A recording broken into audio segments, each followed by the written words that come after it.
Halo teman-teman, Assalamualaikum warahmatullahi wabarakatuh. Kembali lagi dengan saya Ervan Maulana.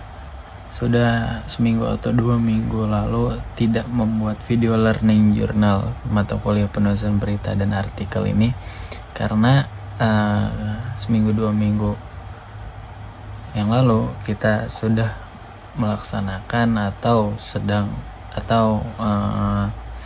merayakan Hari Raya Idul Fitri atau hari hari kejayaan umat Muslim. Nah teman-teman, di sini di video learning journal sekarang saya mungkin akan sedikit mengulas tentang materi teknik menulis opini feature di media massa yang mungkin minggu lalu itu Pak Adi sendiri sudah menjelaskan. Nah, di video sekarang saya akan sedikit mengulas tentang materi tersebut. Yang pertama itu ada apa itu opini dan feature. Nah, di sini mungkin kita bisa membedakan antara opini dan feature sendiri. Nah, opini sendiri itu merupakan jenis tulisan yang berisi gagasan, ulasan atau kritik terhadap persoalan yang berkembang di masyarakat dan ditulis dengan bahasa ilmiah populer. Nah, itu opini. Adapun contoh dari opini misalnya seperti persoalan di masyarakat, kualitas pendidikan yang buruk, kisah negara korupsi, bencana yang terus mendera, mentalitas pejabat, dan juga etika yang makin merosot dan lain-lain. Nah, di sini juga dijelaskan apa itu feature. Feature sendiri merupakan karangan kreatif yang terutama dirancang untuk memberi informasi sambil menghibur tentang suatu kejadian, situasi, atau aspek kehidupan seseorang. Nah, dalam istilah surat kabar feature disebut juga berita ringan atau soft news atau kisah di balik berita. Adapun contoh dari feature sendiri itu seperti berita di balik musibah bencana, kisah penjual daun jati, pemecah batu, atau peraih medali emas, atau kisah perjalanan menaklukkan Mount Everest kayak traveling. Feature adventuring kayak mungkin contohnya masih beragam, masih banyak lagi. Itu mungkin ada beberapa contoh saja. Nah, di sini juga terdapat rambu-rambu penulisan artikel. Mungkin tekniknya, rambu-rambu maksudnya di sini itu tekniknya. Yang pertama itu, walaupun semua persoalan dapat ditulis dalam bentuk opini, ada yang harus diperhatikan. Nah, yang pertama, persoalan aktual dan menjadi perhatian masyarakat. Berita yang disampaikan kepada khalayak masyarakat itu harus sesuai fakta atau aktual, terpercaya. Nah, yang kedua, masalah yang ditulis tidak menghasut atau mengadu domba, memfitnah. Jadi, jangan semena-mena kita mengedarkan suatu berita tanpa adanya validasi ataupun fakta yang benar ataupun sumber-sumber yang mungkin sudah memvalidasi berita tersebut. Nah, yang ketiga, tulisan berupa solusi terhadap persoalan. Contohnya seperti kasus dana rekonstruksi, kasus Lapindo Berantas, kasus jilbab gaul, kasus kondom di dompet mahasiswa, ataupun kekerasan dalam pendidikan.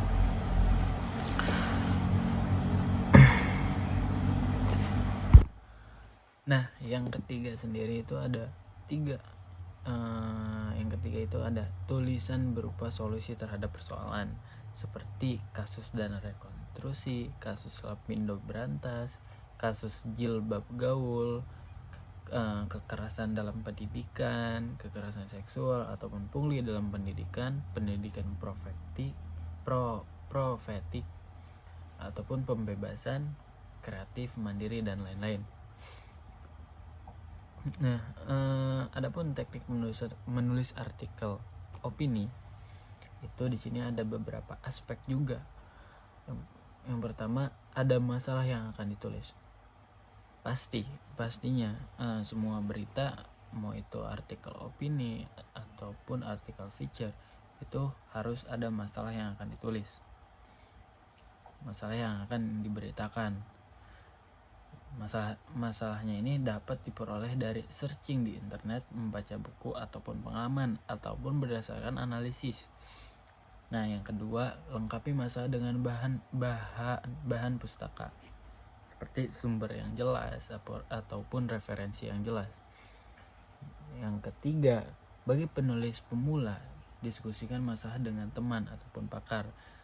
Jadi jangan menyepelekan suatu berita. Kita ini masih penulis pemula. Jadi alangkah baiknya kita mendiskusikan nih masalah atau berita yang akan kita sampaikan kepada halayak masyarakat itu dengan ahlinya. Nah, selanjutnya itu artikel harus didukung fakta dan data, pasti. Yang selanjutnya, artikel harus ada saran dan pemecahan. Jadi artikel ini atau berita ini harus ada solusinya ataupun sarannya. Yang selanjutnya, mencantumkan sumber kutipan jika mengutip pendapat orang lain. Jadi ketika kita menulis berita nanti, kita harus jika ada kutipan orang lain ataupun ucapan-ucapan orang lain, itu tuh kita harus nanti ketika di penulisannya itu kita harus menulis dengan tanda kutip, karena jangan kita tidak mencantumkan kutipan tanpa adanya tanda kutip di penulisan itu. Yang terakhir, jika penulis ragu terhadap persoalan, batalkan saja penulisan. Jadi ketika kita menulis berita itu apa yang akan kita sampaikan kepada khalayak harus yakin. Jadi berita itu ya tadi itu harus bersifat fakta, data, sumber, referensi, ataupun mendiskusikan dengan para pakar ataupun para ahli. Nah, selanjutnya di sini ada aktualitas opini. Apa sih aktualitas opini itu? Yang pertama, berkaitan dengan kejadian yang ada di tengah-tengah masyarakat seperti wabah, unjuk rasa, demo, yang mungkin para mahasiswa sudah tidak asing lagi dengan unjuk rasa itu. Kenaikan gaji, mahalnya biaya pendidikan, ataupun yang sekarang menjadi keluh kesah mahasiswa, ataupun sekarang sedang adanya pendaftaran mahasiswa baru. Keluh kesah mereka itu tentang biaya pendidikan ataupun mohon maaf seperti UKT yang tidak sesuai dengan kemampuan ekonomi mahasiswa tersebut. Nah, yang kedua, aktualitas berkaitan dengan hari besar nasional dan internasional. Misalnya hari Aid atau HIV, hari tanpa asap rokok, pramuka, Natal, Idul Fitri, pendidikan, hari ibu, dan juga hari Pancasila, Valentine, Sumpah Pemuda, ataupun dan lain-lain. Masih banyak lagi. Nah, proses penulisan artikel ada 3 nih teman-teman dalam kegiatan menulis, yaitu pra penulisan, penulisan, dan juga pasca penulisan. Nah, tahapannya sendiri, tahapan pra penulisan Pada tahap ini, penulis harus mampu mencari pokok persoalan yang ditulis, mencari referensi yang tadi saya sudah jelaskan, mencari sumber ataupun outline. Nah, dan juga penulis harus memiliki kebiasaan menulis apa yang dibaca, dilihat, didengar, dirasa maupun yang dialaminya ataupun yang dianalisisnya. Dalam kegiatan menulis, memiliki kebiasaan menulis pikiran pokok, paragraf pernyataan, menyalin teks, dan lain sebagainya. Nah, yang selanjutnya juga ada tahap penulisan. Tahap penulisan tadi kan udah dijelaskan pra penulisan, di sini tahap penulisan. Setelah tahap pra penulisan dilakukan, tahap penulisan dilakukan dengan membuat draft tulisan. Hal yang harus diperhatikan, gunakan bahasa Indonesia yang terkesan ataupun ataupun kata-kata kalimat yang sudah terjamin seperti KBBI gitu, Kamus Besar Bahasa Indonesia, ataupun mudah dipahami. Lebih baik banyak titik daripada banyak koma. Perhatikan kelengkapan subjek, predikat, gaya bahasa, pilihan kata, penataan paragraf, tanda baca, dan ejaan. Seperti contoh, perempuan muda yang suka keluyuran di bar diperkosa lelaki pengangguran. Contoh yang lain, gadis di bawah umur dicabuli ayah kandungnya. Contoh lain juga, mahasiswi pencinta alam dinodai pacarnya ketika ekspedisi di Semeru. Itu contoh saja teman-teman. Nah, tahapan yang ketiga, tahapan pasca penulisan. Nah, setelah draft tulisan selesai, dilakukan editing atau penyuntingan atau revisi berkaitan dengan keamanan tulisan, pemakaian kalimat, bentuk dari pemilihan kata, pemakaian tanda baca, ejaan, dan lain sebagainya. Jadi, kita cross check lagi tuh di tahapan pasca penulisan ini. Apa sih yang salah gitu tuh, kita cross check lagi penulisan kita, apa yang kita tulis, apa yang kita akan beritakan gitu tuh, kita cross check lagi. Khawatir ada beberapa kata ataupun kalimat yang kurang pas untuk dibaca ataupun diberitakan kepada halayak masyarakat. Nah, selanjutnya ada jenis artikel. Yang pertama, artikel pengetahuan populer. Artikel ini dapat dibaca siapa saja, menarik dan mudah dimengerti. Misalnya artikel temuan penelitian, potret pendidikan, dan juga sejarah peradaban. Yang kedua ada artikel penuntun praktis. Artikel yang memberi petunjuk. Artikel ini artikel yang memberi petunjuk. Misalnya merawat kecantikan, kiat sukses mengelola keuangan, nolong korban, pembagian kerja. Kayak seperti artikel ini seperti tutorial, yang mungkin kita tahu tutorial dan lain sebagainya lah, contohnya itu. Yang ketiga ada artikel politik. Selain pakar politik, siapapun dapat menyoroti persoalan dari dimensi politik apapun. Misalnya seperti penulisan dapat menginterpretasi permasalahan politik, kasus perusakan lingkungan hidup, kebijakan pendidikan, kebijakan ekonomi, dan sosial budaya. Jadi siapapun dapat mengkritik persoalan tentang politik, pemerintahan ataupun politik di negara kita tercinta ini. Yang keempat ada artikel olahraga. Artikel yang paling disukai banyak orang.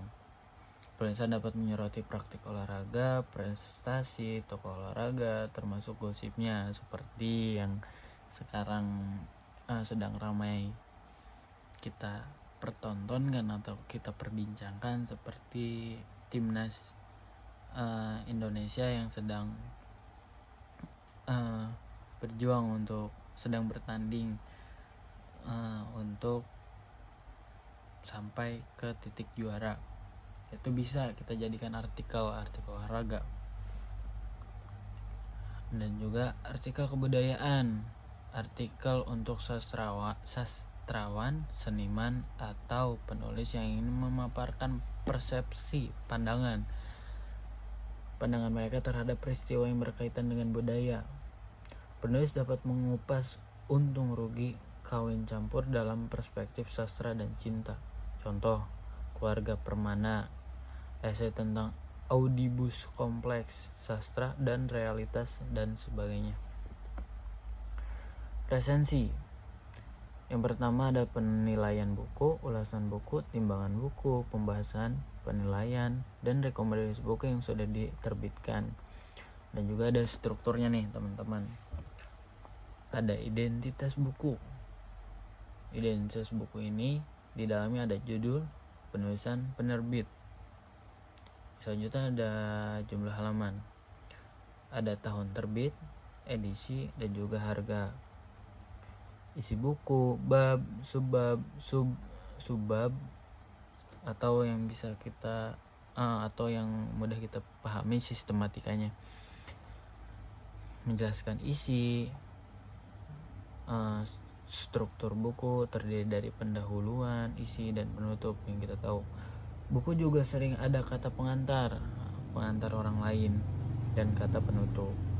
Rekomendasi, kesan presensi terhadap buku yang diresensi, menyarankan pembaca untuk membaca buku tersebut. Praktik resensi. Yang pertama, judul disesuaikan dengan isi buku, maksimal 8 kata, dan ada kata kunci, keyword. Yang kedua ada pendahuluan, teori yang berkaitan dengan buku yang dibahas 10%. 3. Analisis, struktur isi buku dan pembahasan. Yang keempat, refleksi, rekomendasi keunggulan dan kelemahan buku. Tapi kalau bisa kelemahan jangan dieksplos, dan juga tidak berlebihan. Tips menulis. Di sini ada tipsnya nih. Yang pertama, mencari informasi yang menarik dari kegiatan pengamatan ataupun spontan, membaca buku dari internet ataupun website lainnya. Itu tips menulis. Seperti contoh, seorang ibu tua menggendong daun jati sambil kencing berdiri bisa jadi tulisan menari. Itu contohnya. Kenek angkotnya menyesal karena mengutip lebih dari ketentuan. Yang kedua, tulis apapun yang menarik dari tempat ibadah, seperti khutbah, dan juga hal yang sederhana bisa jadi menarik. Oleh karena itu, penulis yang baik selalu bawa pena atau pulpen. Kapanpun secara spontan dia bisa menulis hal apapun yang dia amati, yang dia lihat, yang dia rasa, yang dia pegang ataupun itu. Yang ketiga, setelah punya data menarik, cepat tulis di draft. Tidak perlu takut salah, tujuan ada tulisan yang jadi. Cerpen, puisi, opini, feature, naskah drama, novel, paper, proposal, dan lain-lain. Yang keempat, setelah draft selesai, lakukan revisi isi, bahasa, kata, diksi, kalimat, paragraf, ejaan, tanda baca, dan lain-lain. Yang tadi sudah dijelaskan, kita harus meng-cross check apa yang kita tulis di penulisan itu. Yang kelima, kirim ke media langsung, lebih disukai dikirim ke email tuh. Nah, mungkin itu saja sedikit ulasan saya tentang materi yang sudah Pak Adi jelaskan di pertemuan minggu lalu tentang teknik menulis opini feature di media massa. Itu saja mungkin teman-teman, tidak panjang lebar dari saya, kurang lebihnya mohon maaf. Minal aidin wal faizin, karena masih suasana lebaran. Kurang lebihnya mohon maaf. Wallahul muwaffiq ila aqwamit thoriq. Wassalamualaikum warahmatullahi wabarakatuh.